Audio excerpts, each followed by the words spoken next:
I read somewhere that if you want to know how much you have learned, teach that topic. When you teach, you realize what you still do not know. Absolutely, sir. I totally agree. Professor Subhash Chandra Lakhotia is a distinguished Indian cytogeneticist and a lifelong distinguished professor of zoology at Banaras Hindu University. Because it did happen many times in the class that I'm teaching something and students ask a question. Now, I may not have a correct answer to that question. So then I have to read it. I have to, and then explain. Instead of saying, okay, this is beyond your syllabus, or then don't concern. No, I would always say that to me, the best researcher is 6-month toddler. About everything. Yeah. Want to touch everything. You parents say, no, don't do this. But that's for researchers, how we can cultivate this curiosity and keep this alive. Well, you see, unfortunately, the way our teaching is going on now, it's very depressing because it's inhibiting curiosity. Research, they're doing research just to get a degree. As supervisors or teachers, we are also promoting this. The way research is moving on is, I have to get funding, so I have to write a project. I have to say this is what I propose to do and this is what I expect. Now I'm bound by that. Other side is, what's happening in academic field now is this ranking, institutional ranking. It's completely destroying academics. So keep on publishing rubbish, you are still high in ranking. No, nobody bothers about quality. So in this kind of ranking that is going on, be it National Institute ranking framework, or be it Times Higher Education framework, be it QS ranking, be it so-called Stanford ranking, all of them are looking only at quantity, no quality. Every journal now takes money. One of the most profit-making business, and this culture is destroying the pleasure of research, honestly. When I don't do research to publish a paper. Publication paper is an outcome of what I've learned. Correct. But now I do research to publish a paper. I mean, this is what everybody is forced to do that. Yeah. So you do anything, you develop false collaborations. And unfortunately, in India, it's a really bad situation. We may be third in world in number of publications in science. I'm talking of science. Yeah. But we are second in number of, in the second country in the world, which has highest interaction of published research papers. Because we are forced to publish. My institution says, you must publish so much so that our institution gets this ranking. Yeah. So I publish. We tend to become corrupt very quickly. And the result is, we don't maintain quality. And if you don't maintain quality, I mean, it's a strange thing. Even microscopes, supposedly made in a company in Germany or France or Europe, are made in China. Yeah. Why? Why did that happen? Because China maintained quality, maintained discipline. Even in academics, in science research, China is fairly at top. But we have not been able to do that.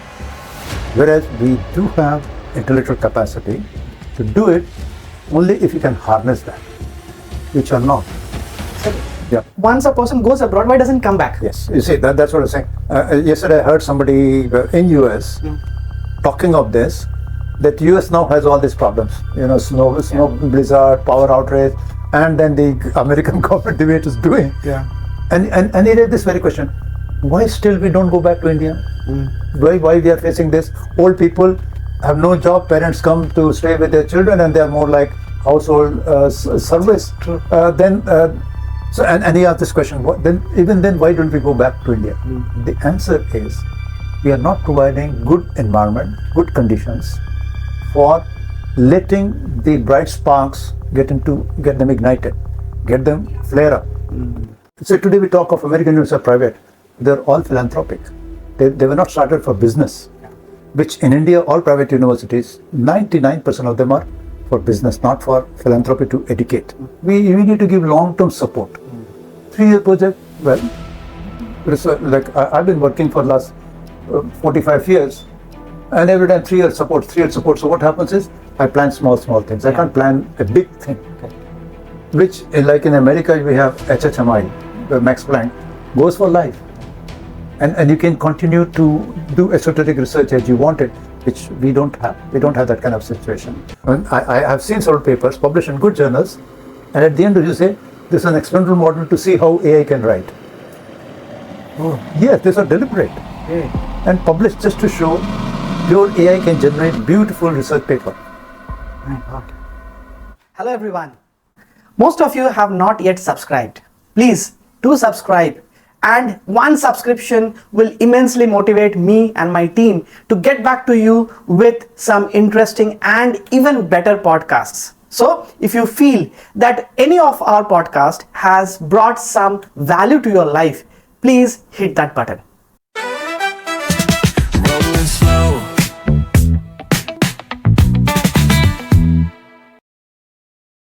Apart from my office work, this is an extra thing which I do as a hobby.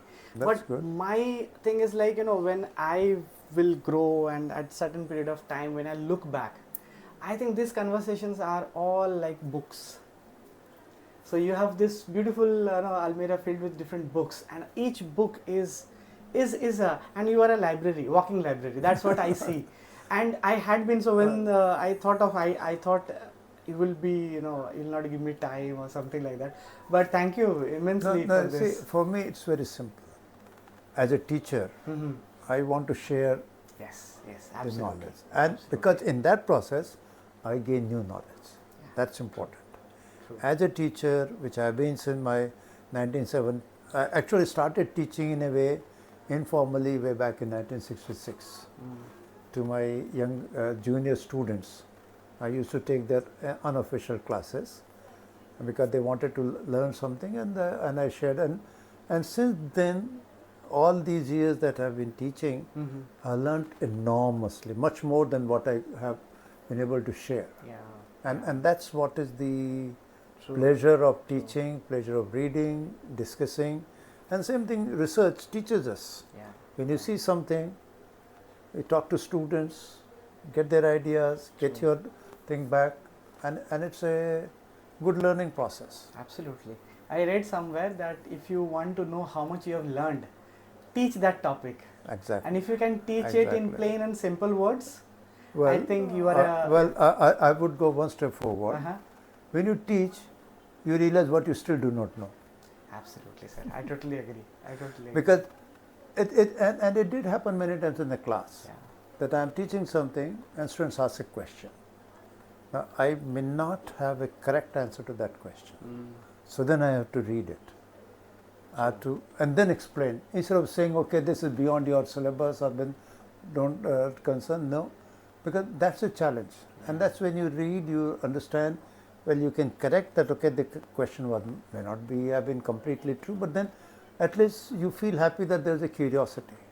That somebody is curious about it, wants to know, and then we have to read and then tell them rather than put a stop to that point there. That point there, yes. And that is why I feel, sir, even again somebody told me that, you see a 4-year, 5-year kid, the questions they have, sometimes they put you into a lot of thoughts.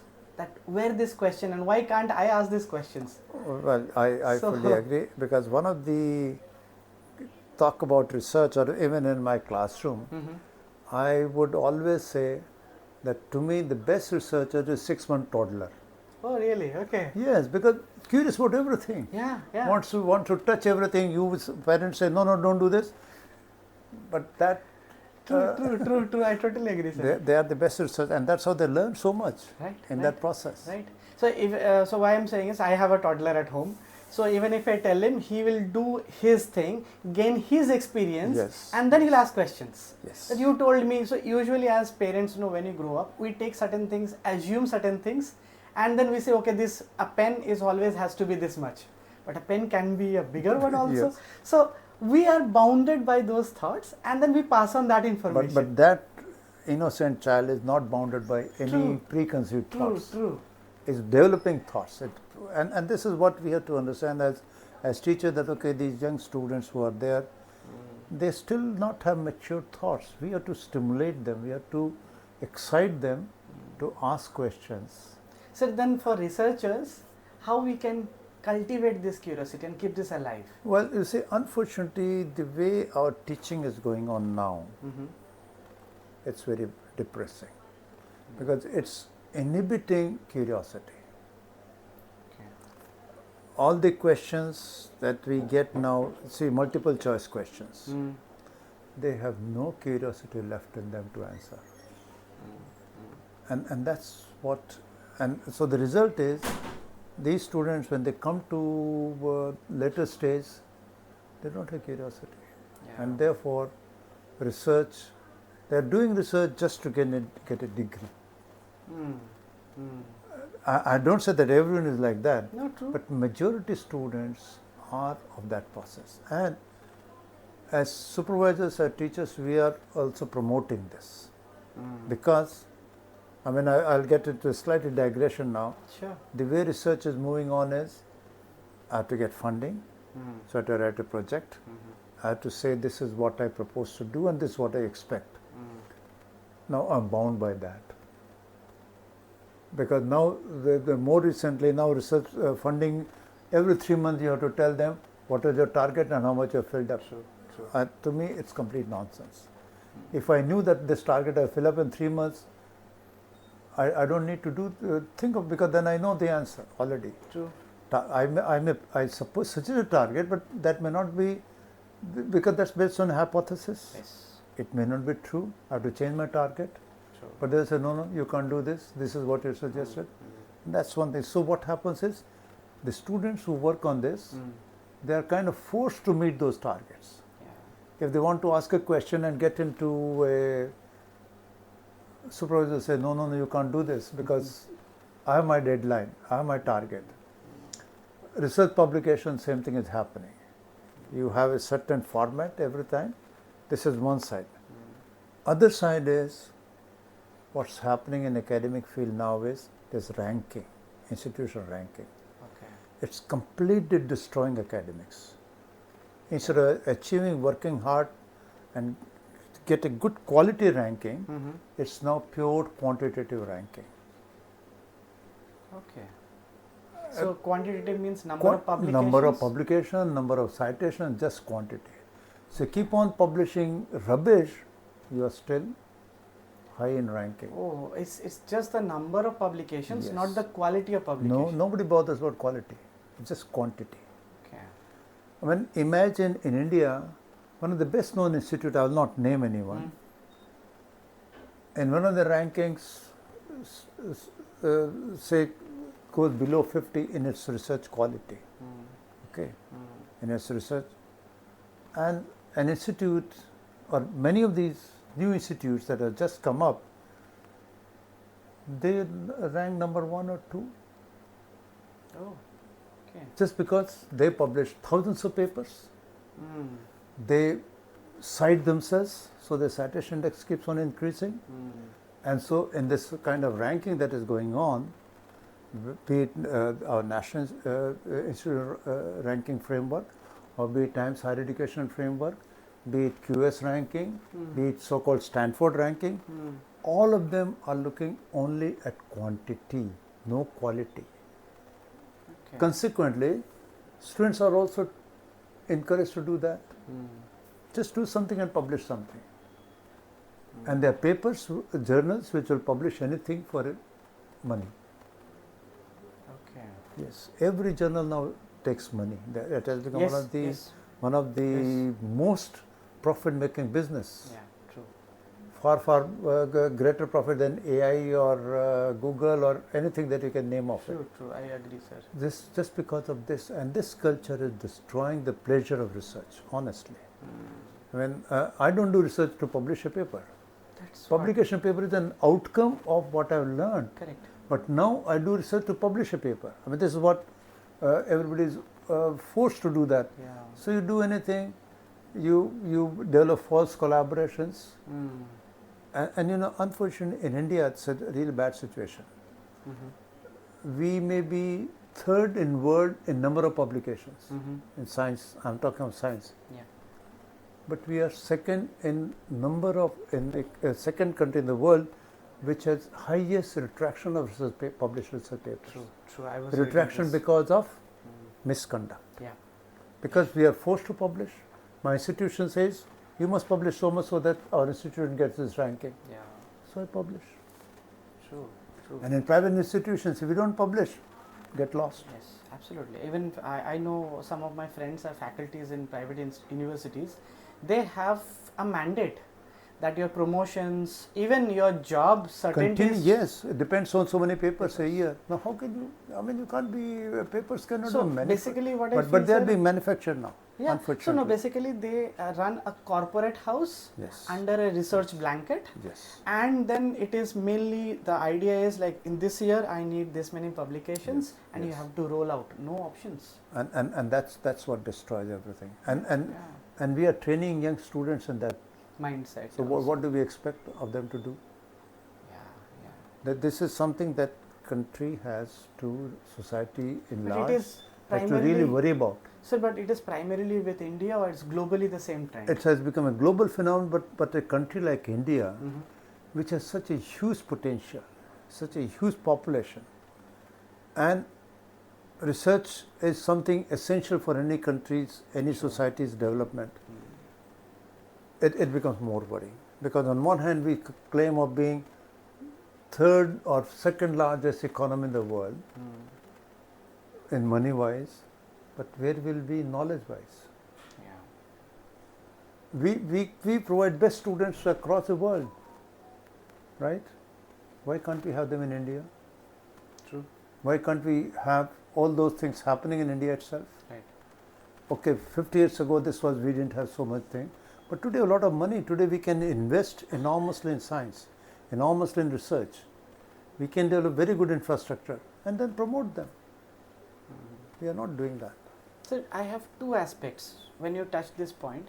One is, we all know the brain drain, which was very predominant some time back. Now we are seeing slight change in the dynamics. No, it is Still not. there?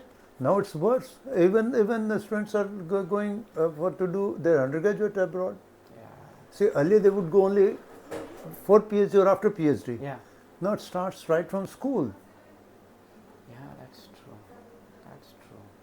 Or if they don't go, there are international, so-called international universities and schools where they would want to send them. That's a kind of brain drain. Undergraduate students, they want to go to do BSc, BA outside India. Why not within India? And those who go, they will not come back. Very few will come back. Agreed. So the brain drain is much more now. Okay, we can take it as a global word. Science is not one country's. You see, good to speak and good to think of it. But then, in reality, a country's progress depends on what we can do within. Yes. See, we may say now there's many kinds of things are made in India. Are they made in India or assembled in India? Assembled in India. Yeah. I mean, like I will say, why do we have to depend on outside to get a microscope? Why can't we make good lenses? Why can't we assemble them? Why? Just because we have not promoted that kind of basic research on one side and its application on the other side.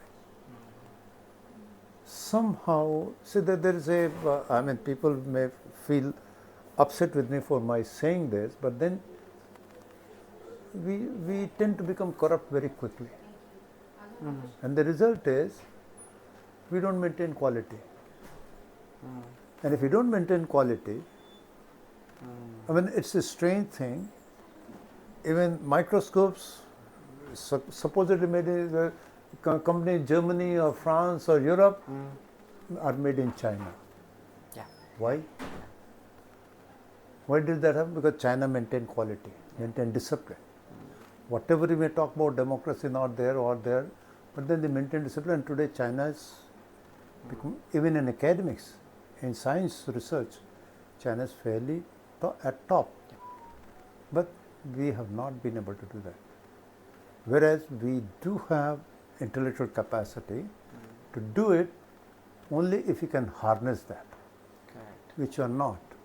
Sir, then if what you said is right. The problem is obviously the brain drain, and yes, I have also started realizing these days most of the people are going even earlier in their academic ladder. Now the question is how we can course correct this. Well, you see, partly why we should ask, why are they going abroad? Why are they going? Like yesterday. No, I have one more question, sir. Yeah. Why are they going abroad? And once a person goes abroad, why doesn't come back? Yes, you see, that's what I was saying.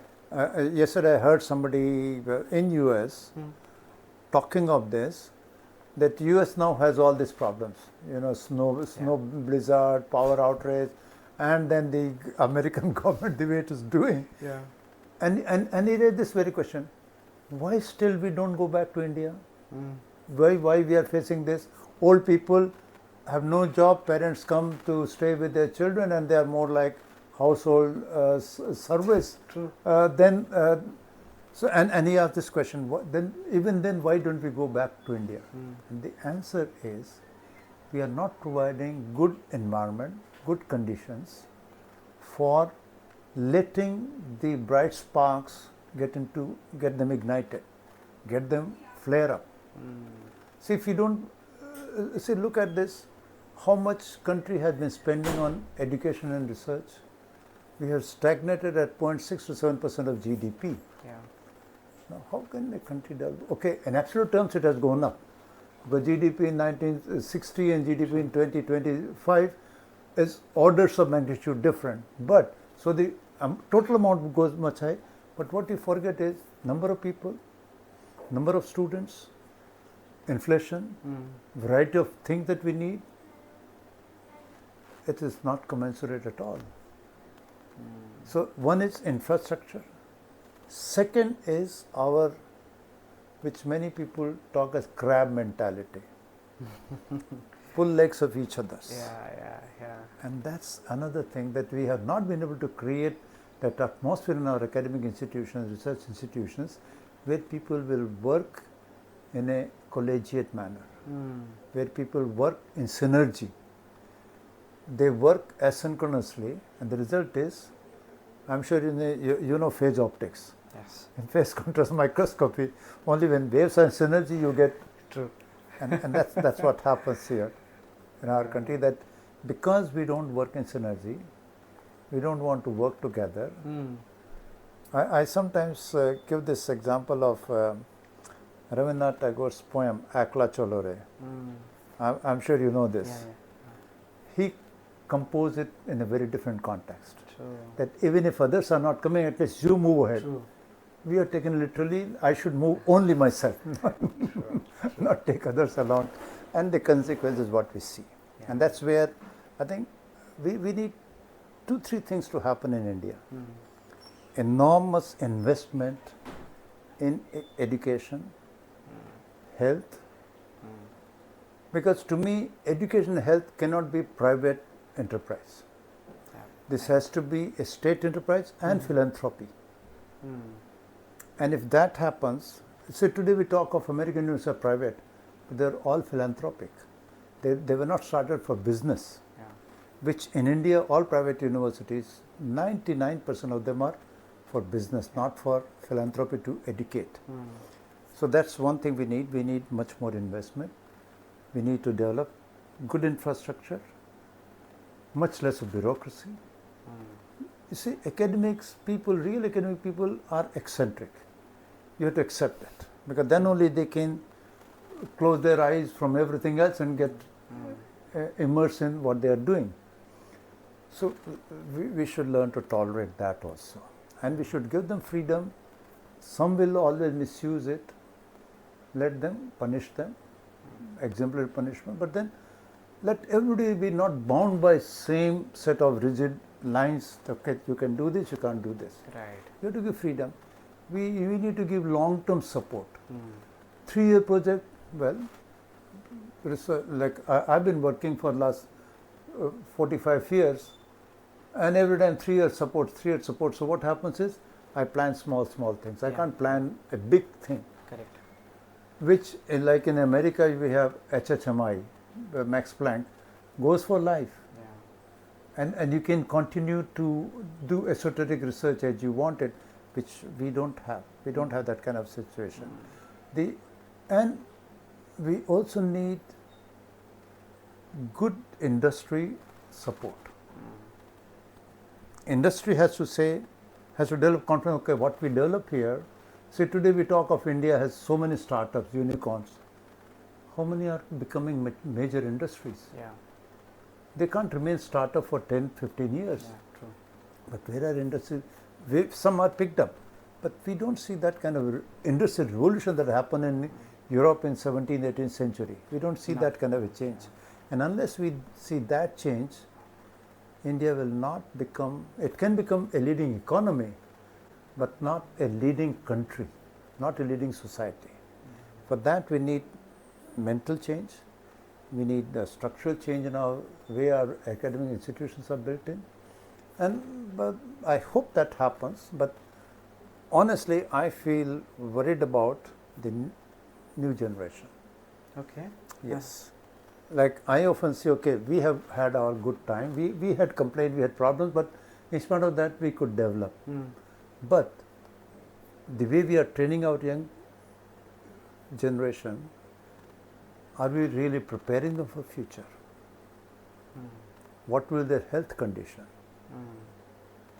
Shall we be able to continue using in corporate sector? People talk about that by the age of 40 or so their life is drained out. True. How do we expect? And when India is going to have longer and longer lifespan, so shall we be a country of active people or dementia rich population? See, I mean, these are some issues which may sound pessimist, but we have to be realistic about it. The other thing that happens, you see, when I was talking about philanthropy in education, I can take 3 examples of philanthropic or 4 examples of philanthropic institutes that happen in India, like Institute of Science. Who set it up? Great Tata, Correct. an industrialist. And there was a question, why should he spend so much of money on education? True. True. And he said this is, but then what he did? He didn't keep control of it. Yeah. I know till 15, 20 years ago, you go to Bangalore, you say Institute of Science, auto rickshaw may not know. You say Tata Institute? Yes. True. So that was the, and that has maintained its quality. Yeah. That was real philanthropy, not business. True. I agree. So many private universities that have been set up today, how many will Come to continue that for level 10, or- 20 years? Forget that level. Take this university, my university, where I am working, Banaras University. How was it set up? Yeah. Madan Mohan Malviya Yeah. had no money of his own, True. didn't take a single penny from government, True. went around the country. So this is truly Indian public university. Absolutely. Even a beggar contributed 1 paisa Yeah. in streets of Varanasi. And so that's an example of philanthropy. That's what we want to, and today BHU remains, Yes. although it's not what it should be, what should it have been, but still that inertia of 1920s that was set up has let us continue where we are. Correct. So unless we give that kind of a system, and unless we build up that kind of system, and BHU we can be very proud of. You go to any part of the world, you have some alumnus of this university. True. Agreed. Why? Because it was not built for a profit. It was built to share, distribute, generate knowledge. And that's why our, the anthem of BHU, composed by Shantasur Bhatnagar, the great scientist. Yes, He composed the BHU anthem, Madhur Manohar Ativ Sundar Sarv Vidya Ki Rajdhan. That's the capital of knowledge. Right. That was the philosophy. So you see, unless we develop education in that direction, I am afraid we may not reach where we want to reach. Correct. We may get into the other side, unfortunately. Yeah, more or less what I see, sir, we are becoming much more onto a race competition and becoming more technical. But I'll just, we were talking of publications sometime earlier. So in publications, the AI influence is also coming very heavily. Yes, very, very seriously. How is going to impact this entire? Well, you see, it is impacted in 2 ways. One is, almost all research papers, journals say, when you write a paper, you are not supposed to use AI, except some basic things. True. And you are supposed to declare. But in this race for publication, the use of AI, LLM has rampant. They don't acknowledge it. And that's where papers get retracted later on. Yeah. Okay, that's one part. The other part is using AI, I can generate any kind of data. I don't need a confocal microscope to generate immunostaining, immunofluorescence and these data. Yeah. And that's happening, unfortunately. And still worse is, Brain functions only when you use it. If you don't use it, it loses its activity. And if we get dependent on AI, Yes. our yes. brain will disappear. Yes. May not disappear, but will become, Like a vestigial organ? yes, it may not become, it may still be what size it is, but then, you see, I give very, very crude, simple example. You ask even a PhD, 6 into 7 is equal to how much? Immediately mobile. True. Why? Because we are again, this is a very simple example of AI. Yes. No, I agree, sir. You I don't want to totally agree. use your brain, you just simply do it. True. And this, when it becomes so much, so, well, AI, I don't say AI had no advantage, it can do certain things, but shall we be able to control that? Shall we say, okay, this much, no more? That will not happen.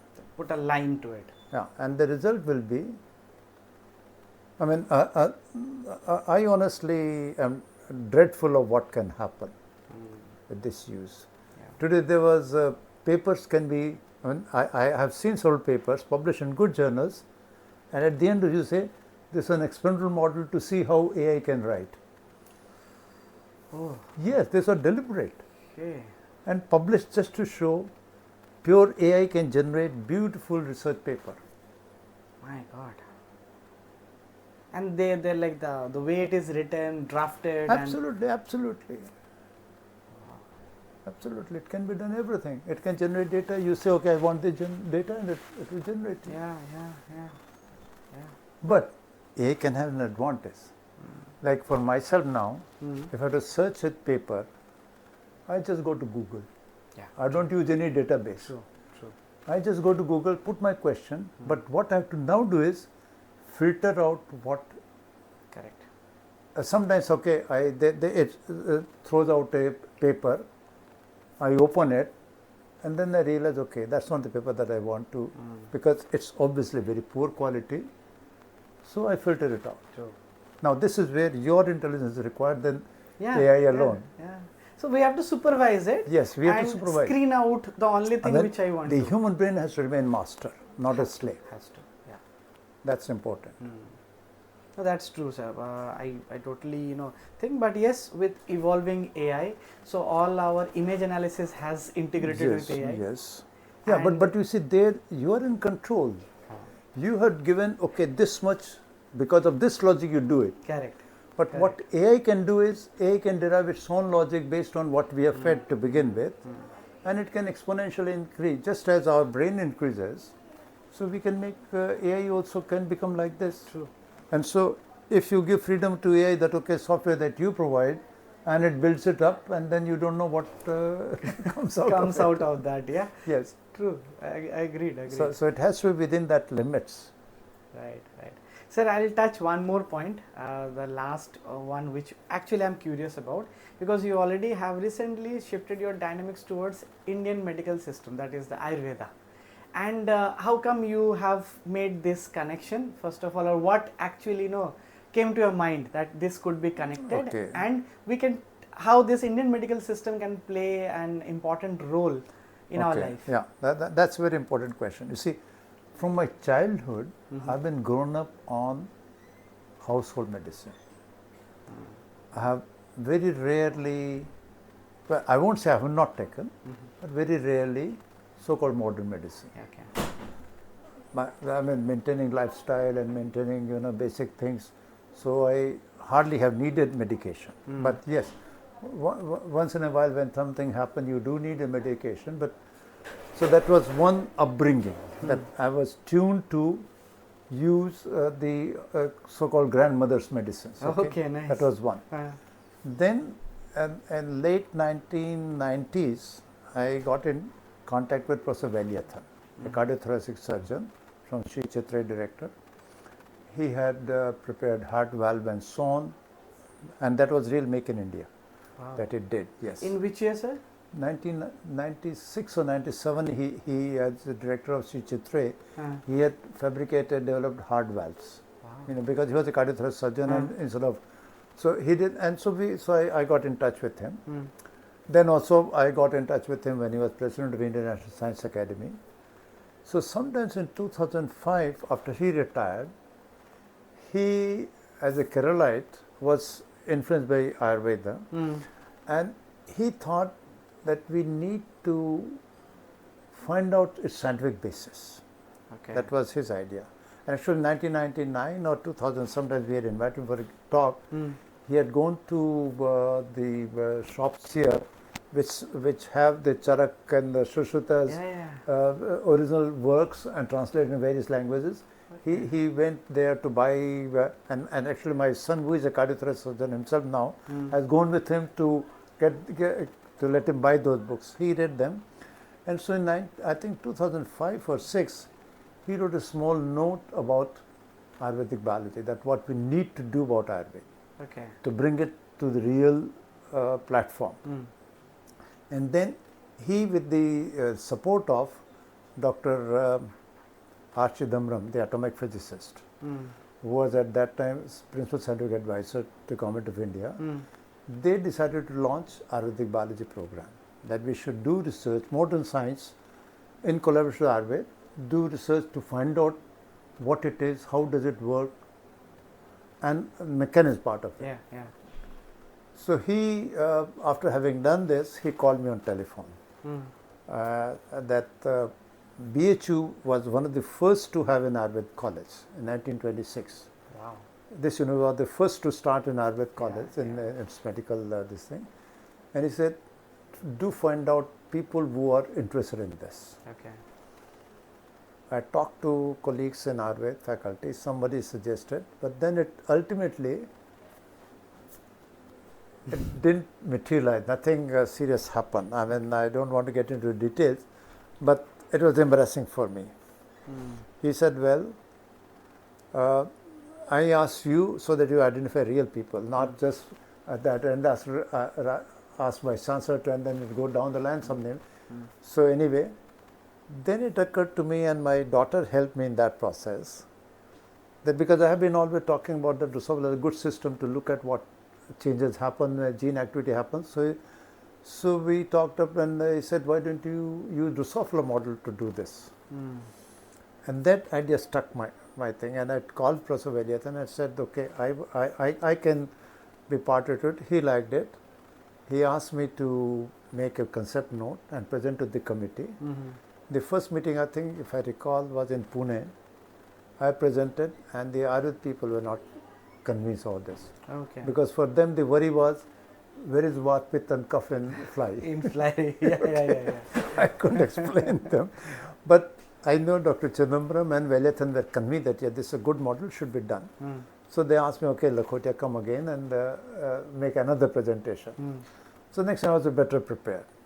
So when I was asked this question, I said, look, Drosophila has so many mutants, which we have all the varieties that you think in humans can be there. Okay, so that's how I started. And then, of course, I didn't get any Ayurveda community person to be as part of the team as such, but then there was a committee that would look at it. And I had a student. Now we had to learn ourselves, because so we had to, it took some time to standardize how to make these rasayanas available to fly and how to feed them. But anyway, it came out, results were very interesting. What we could show was that, okay, two formulas that we tested, that was decided by the committee itself, that we'll take one formulation made of amla and the other of the bhasma of mercury, ras sindoor. And so we tested them. And we were asked to get them from Ayurvedishala Kottakkal, because that's another problem with Ayurvedic thing, is you can't be sure of quality. So that was decided that they will provide, and I agree that every batch that we bought from them. My entire PhD thesis sample came from there. So then we worked, results were very interesting, both the formulations. Because the amla is supposed to increase your memory, increase your length, provided healthy life and so on and so forth, healthy aging. And that's what happened with flies also, that their lifespan was increased, they was more stress tolerant.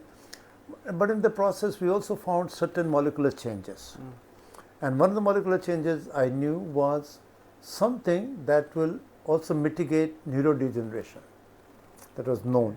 That if certain protein levels increase in the cell, the Huntington's and these symptoms are reduced. That was shown also in Drosophila earlier.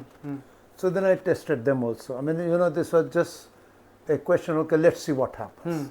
Correct. There was no previous record, and yes, we found a remarkable suppression of Huntington's symptoms in Drosophila, because you have very good models in flies for Huntington, Parkinson, or Alzheimer's, or spinocerebellar ataxias, or all kinds of human disorders we can model in Drosophila. And we tested them, and indeed they were quite suppressed. Okay. So we published. Of course, Professor Velayathan wanted that we should publish this in, big journals, so-called. I was not convinced, but anyway, because he was the one, so we said, no journal will publish that. Because you have not done this, you have not done this, you have not done this, you don't know what the active compound is. I kept on arguing that Ayurveda is not active compound. True. It's not modern medicine. True. And that's one great difference that one has to learn, that why Ayurveda can be effective is because it's not one single compound. Correct. But they said, no, we want. Anyway, so we published in the Current Science, Journal of Bioscience, and these have been well received. So I'm happy. But then I have now stopped working on that area, partly because Ayurveda community is not interested, unfortunately, most of them. Most of them think we know it already. They are not interested to take up that, so I've been arguing, I've written many articles, sometimes very bluntly, that we can't glorify ourselves in our great-grandfather's glory. We need to know it today. And what Charak wrote 3,000, 4,000 years ago, during this period would have undergone changes, deliberate or accidental. And of course, at that time, today lifetime, we know much more about materials, we know much more about biological systems. So let's relook at that in that sense. Most of them are not interested. So then I realized, unless there is an active collaboration with them, they give what they know. I can't read the whole of Ayurveda myself now. See, it has to. So then I thought, so I'm not, unfortunately I'm not continuing, although I still believe whenever I get an opportunity, I do tell my colleagues in Ayurveda that they need to open up, they need to look at it so that they can sort out what is real, what is myth, what is wrong. So, and that we need to understand. True. And then the other thing that I would really want is, modern medicine has certain advantages, partly because it's based on experiment, although it has also limitation because of side effects of single molecules. And of course, pharma has its own problem because of which we get into many problems. But Ayurveda philosophy is very good, but they need to combine it with modern biology, modern material science, and everything. And then it can become a real good source of, because what I like about Ayurveda is not treating a disease, not curing a disease, but not to let that disease happen. Correct. By making your body good enough so that diseases do not overtake your normal physiology. And I, as a biologist, I know living system is the best machine that anybody can make. Nobody can compete with that machine. This machine can repair itself, can maintain itself. And so sometimes when I talk to common man, and general people, I say, what's biological machine? A machine which man makes can have manufacturing defect, can have use consequence, or can be misused. And therefore, with use it can become less effective. Misuse can damage it prematurely, or the manufacturing defect, it may not function at all. Or humans or biological systems, genetic defect or manufacturing defect. When we have an inherited disorder or something, it's a manufacturing defect. Correct. But then the biological system can maintain itself beautifully well, unless you misuse it. Correct. Right. And that misuse is what we now do with our lifestyle. Yeah. That we don't maintain what is supposed to be healthy lifestyle. And that healthy lifestyle is what Ayurveda teaches us. And I think that's a great thing that we need to learn. But only if we can get out of the myths that are associated with it. I agree, sir. And that's what I think should happen. I totally agree with you, because with limited people in the Ayurvedic society whom I have interacted, they have very small domain and they are not comfortable moving out of that. And the Yes. other thing is, when this theory is what you said, so whatever limited I had exposure of Charak Samhita, they have, if you see the documentations, they are very vivid, very meticulously done. Very meticulous. But on what basis can the same thing be, Yes, we cannot apply that. We cannot apply. You see, just as we Yeah. talked in the beginning, selfish DNA, as recent as 1980, and we have already given it up. Right, right. Right? So same thing. I mean, nothing, no knowledge, information can remain stable, constant. It changes. It changes with time. Yes, Charak's time, Shushru's time, they were great philosophers, great thinkers, great maybe experimentalists. We do not know. Yeah, We have no yeah. idea. But then we just cannot take that as inviolable truth. Because, and actually, what people forget who read Ayurveda and so on, Charak and Shushru both have said one thing very important, that when you have to take a decision, relying on book is the last option that you should have. Yes, it is very Yes. clear. I don't remember Sanskrit as such, but that's what it means. That your experience, your logic, your understanding, last is the book. Yeah. You don't rely. And actually, Charak also says one thing to his disciples: do not believe me just because I have said it. Right. Apply your own logic. And I think this is what in any basic education Yes. is what Yes. it should be. Yes, absolutely, absolutely. I feel, as we grow up more, we dump our brain with more fixed informations, and we try to believe these are the no, ultimate. No. Information is fixed, all right, but what our brain, if we allow it to do is, can debate within that information. But if we don't allow it to debate, we say, no, this is Yeah. final, then our brain will say, okay, I give up, you do what you want to do, and that's what has happened. And that's where curiosity goes away. Yes, And curiosity you goes become up. more like a robot with information. And the other thing that has happened with Ayurveda is, today that there is so much of talk about Ayurveda, unfortunately, this has also led to much more violation of quality control. Okay. Much greater violation of quality control. Anybody is now called Ayurveda. Anything is product is called Ayurvedic, which it may not be. They need to get some certifications from government. No, there's no need for Ayurveda formulations. Okay. You see, you how do you do the quality control? Because there are thousands of molecules. I mean, True. let's say Chyawanprash. True. How many herbs, how many things combine, and how many molecules? How will you do quality control? You see, in a modern medicine, you can do, because there's only one compound True. or two compounds. You Yeah, can check yeah. what is the level, but that's not possible with Ayurveda.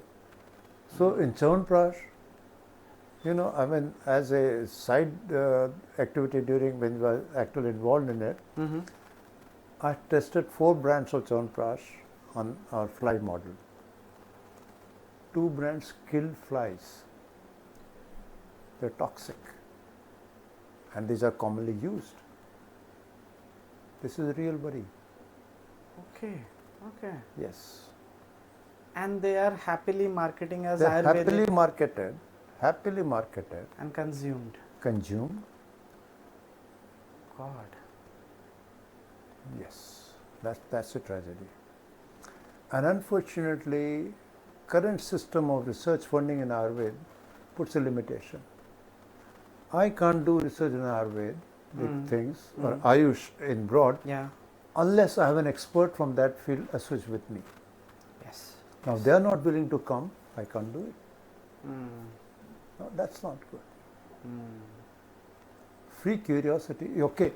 I mean, because the argument was that modern science will insult Ayurveda. How can knowledge be insulted? Well, this is what the powers that we have decided. Yeah, true. Knowledge is knowledge. It neither can be taken away nor They, it can be they insulted. think that they do it to deliberately denigrate Ayurveda. Well, there will be some people who will deliberately denigrate modern medicine or homeopathy or this or that or even our common belief. That they are always with there. But then people who are seriously interested in knowing what it is Yeah, yeah. and developing knowledge and developing a good system. Because I have written several articles where I say that if this goes on, Ayurveda will be on its death pathway. Yeah. Because it can't compete, and especially with such, if toxic molecules are allowed to continue, then It's deadly.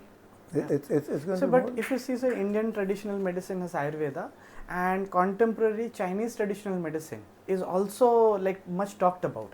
And if you see both of their journeys in China, I still believe people to some extent have faith in their traditional medicine. Okay, when you bring in China, let me share my experience with Chinese traditional medicine. Okay. 2015, there was an international meeting in Beijing about these traditional medicines. And I won't believe it, I was the only one representative from India to talk about Ayurveda. Really? Okay.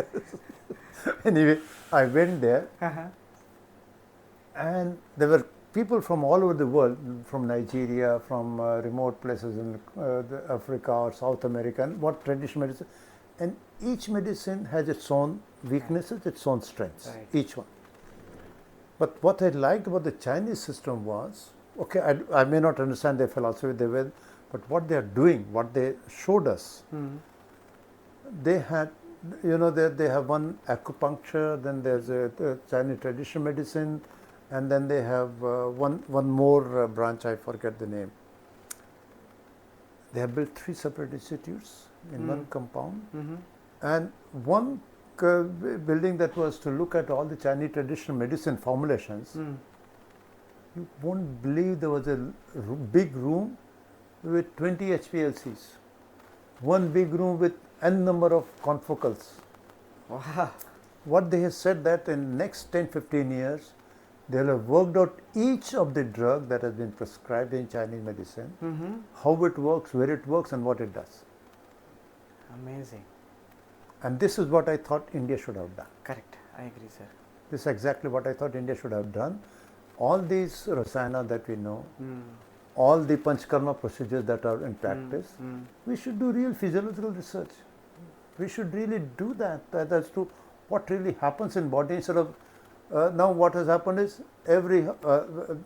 so many places there they started doing panchkarma.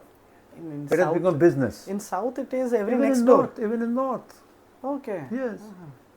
It's business now. So say some people will say nature healing, some people will Yes. say natural medicine. I come across all these names very frequently. These are very common. They may have a basis, but unless backed by quality, Correct. unless backed by good knowledge, you may end up in a serious problem as well. And that's where we need to have in-depth research. And I always say that if you want to learn Ayurveda, we should undertake serious research in it without bias. Without bias that I have to prove it right. Nor a bias that I have to prove it wrong. I just start neutrally. What, how, why. And if that is done on a massive scale, I think it can be a great service to humanity. True. Because certain principles, philosophies are remarkable there. But we need to know how to make use of that. True, sir. And I think with the newer generations should also start building that faith towards Indian medicine. I mean, partly I know if I am active today, I don't say that I have been following Ayurveda, as I said, I don't, but basic life practices, basic life philosophy, lifestyle is a major contribution. The one biggest example is yoga, and now world Well, recognizes. I don't do much yoga. I don't do No, that. I'm saying in But larger yes, context. but yes, no, but you see again, these are remarkable things which have been developed. But instead of simply being proud of it, that we did it, let's practice it. Let's practice. Let's learn it. Let's understand what it does. Because see, if you can tell a common man that, look, if you do this asana, your this system in this way is benefited. Correct. Okay? Correct. If you can give them good evidence, they'll appreciate. Otherwise, pata nahi what it is, you just do it, and it becomes more of a spiritual than factual. Absolutely. And that's where things sometimes get lost. That they will do it more of a kind of, something to be done without their soul in it, without that they're realizing why they are doing it. As a ritual, they will do it. So we have ritual yoga day. Okay, the whole country is and fighting for yoga mats at the end. but then if you don't do it tomorrow, don't do it day after tomorrow, it's meaningless. It's gone. So we have to practice it. And for me, you see, I just spend morning 30 minutes in my limited exercise walk. That keeps me fit for the day. True. I mean, I remain active from 5 p.m. to 9 p.m. Yeah. I had been seeing you for some time. I know every time by 9 sharp you are at office and you. Yeah, well, but see that's what I said. Lifestyle, and then of course the pleasure of doing what I'm doing. Yes. The satisfaction and the energy that new questions keep on giving. True. Plus disciplined life. I take 2-3 points which I literally and I'll take back home with me, and I think all of the people who will be watching this podcast should take it. One is, you said if I get one more lifetime, you want to do the same thing. So the passion for work and the love for it, is something which is invaluable. No publications or no money can equate with that passion. So with that note, I want to take that. But one thing more I will say. So your beginning question that people think of researchers very queer persons. Yeah. Okay, this is not really so. Yeah. I'm an ordinary person, interested in this. I do all kinds of other activities. I have my own hobbies, my own work at home. I mean, I can do all kinds of work at home as well. But it's just the question of remaining busy, remaining happy. That's what is more important. Yeah. That is where, sir, I think gradually, we are surrounded by more techs, and then we are losing that touch. Yes. Somehow we are becoming more mechanical. We are forgetting the joy in simple things. Absolutely. And finding happiness in somewhere where there is absolutely no happiness. That's right. But anyway, let's hope that we change for better. Sure. That's what hope is. And that's what are all individual contributions. To best of my capability, I am trying. No, that's good. I must thank you for initiating this, and to have a free talk without any, previous agenda or previous discussion that these were the questions. Yeah. So that's good, very good, and thank you. Thank you, sir. And all those who are listening, let's hope that they get something useful. Sure. And keep it up. Thank you, sir. Thank you.